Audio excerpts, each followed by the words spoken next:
Assalamualaikum warahmatullahi wabarakatuh. Waalaikumsalam warahmatullahi wabarakatuh. Bismillahirrahmanirrahim.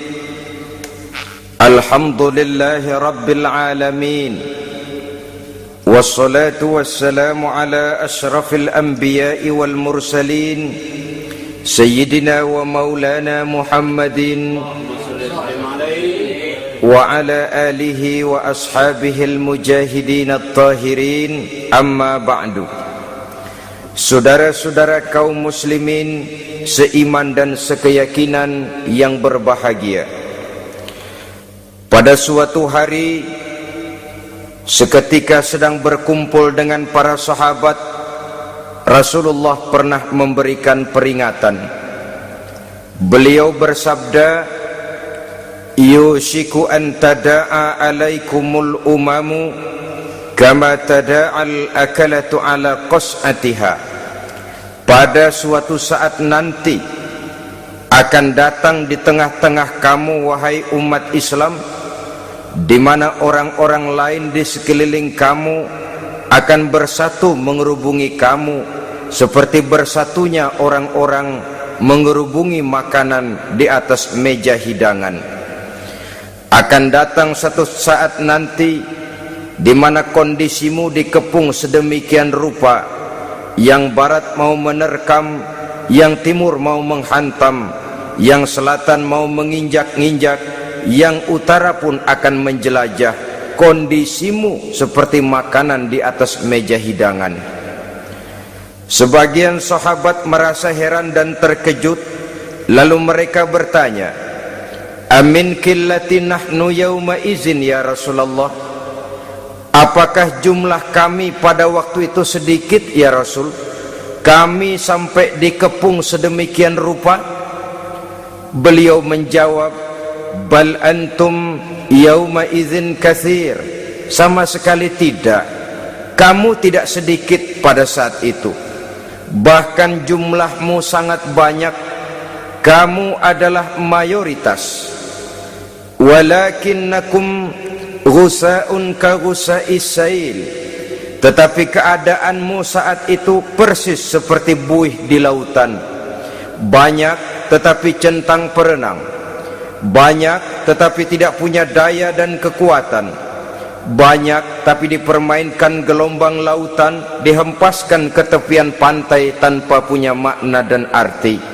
Kondisimu pada saat itu kuantitas yang tanpa kualitas, sehingga orang lain enak saja mengepung kamu. Akidahmu didangkalkan, dibanjiri dengan peradaban dan kebudayaan yang menjauhkan dari agama. Dari segi maksiat dan munkarat seluruhnya mengepung sampai kita melepaskan nilai-nilai Islam kita ini. Dan celakanya, sambung beliau, waliyanzi'anna fi qulubi aduwikumul mahabata minkum. Akan dicabut kehebatanmu di mata musuh-musuhmu, sehingga pada saat seperti itu orang lain memandangmu umat Islam enteng saja, remeh saja, tidak ada apa-apanya. Sudahlah, pokoknya umat Islam sikat saja. Umat Islam enteng, umat Islam kecil, umat Islam tidak ada apa-apanya. Alangkah ironinya, alangkah menyedihkannya, memilukan dan sekaligus memalukan. Umat yang mayoritas ini dipermainkan oleh yang minoritas. Umat yang jumlahnya terbesar, terbanyak, bahkan konon menurut catatan sampai 90%, tapi dipermainkan oleh mereka, kelompok-kelompok kecil ini. Waliyakzifanna fi qulubikumul wahn. Pada saat itu di hatimu dicampakkanlah penyakit wahan. Sahabat kemudian bertanya, wa mal wahnu ya Rasulullah? Apakah penyakit wahan itu ya Rasul? Beliau menjawab, hubbud dunya wa karahiyatul maut. Penyakit wahan itu tidak lain hubbud dunya wa karahiyatul maut. Terlalu cinta kepada dunia dan terlalu takut kepada mati. materialistis dan takut resiko. Dua penyakit inilah yang menyebabkan walaupun umat ini mayoritas, tapi dipermainkan oleh yang minoritas. Walaupun dia golongan terbesar, tapi nasibnya seperti makanan di atas meja makan. Dari segala macam penjuru mau menghantam dia. Saudara-saudara kaum muslimin yang berbahagia, ini merupakan analisa sosial bahwa pada satu saat nanti akan terjadi di tengah-tengah umat di mana kita dihantam dan diserbu dari segala macam penjuru. Akidah didangkalkan, peradaban dan kebudayaan dirusak, makanan dan minuman diracuni, pakaian ditelanjangi dan lain sebagainya, sampai kita melepaskan nilai Islam yang kita cintai ini. Kondisi sosial ini satu saat akan datang kepada kita. Demikian analisa dan peringatan dari Rasulullah sallallahu alaihi wasallam. Marilah sekarang kita melihat, adalah benar bahwa di zaman sekarang kita insya Allah tidak akan mengalami perang Badar sehebat yang pernah dialami oleh Rasul dan para sahabatnya. Tetapi sesungguhnya perang yang kita hadapi di zaman sekarang ini tidak kalah hebatnya dengan perang Badar, tidak kurang dahsyatnya dengan perang Uhud, tidak kurang ngerinya dari perang Khandaq. Hanya saja yang kita hadapi sekarang ini bukan ujung pedang, bukan ujung tombak, bukan ujung panah. Yang kita hadapi sekarang ini adalah perang akidah, perang ideologi, perang mempertahankan keyakinan.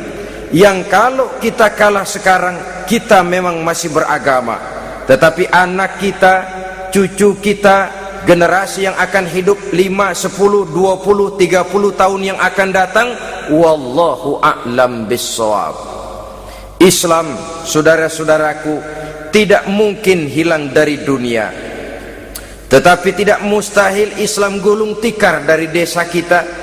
Tidak mustahil Islam gulung tikar dari kampung dan kota kita, jikalau kita tidak menjaganya, jikalau kita tidak memeliharanya, bahkan jikalau kita tidak mewariskannya kepada anak-anak kita, generasi yang akan datang. Marilah kita mengingat sejenak bagaimana Islam di Spanyol yang pernah jaya, pernah mewarnai daratan Eropa, dan yang sekarang hanya sekedar tinggal ceritanya saja. Ini pernah diperingatkan oleh Rasul dalam satu hadis, sayati ala ummati zamanun la yabqal Islam illa ismun wala minal Quran illa rasmun. Akan datang satu masa di tengah umatku di mana pada masa itu Islam ada tapi hanya tinggal sekedar namanya saja, dan Quran pun ada tapi cuma sekedar tinggal tulisannya saja. Apabila kita tidak mewariskan ini kepada generasi yang akan datang, maka serbuan-serbuan dari berbagai macam penjuru dari hari ke hari semakin kita rasakan kehebatannya.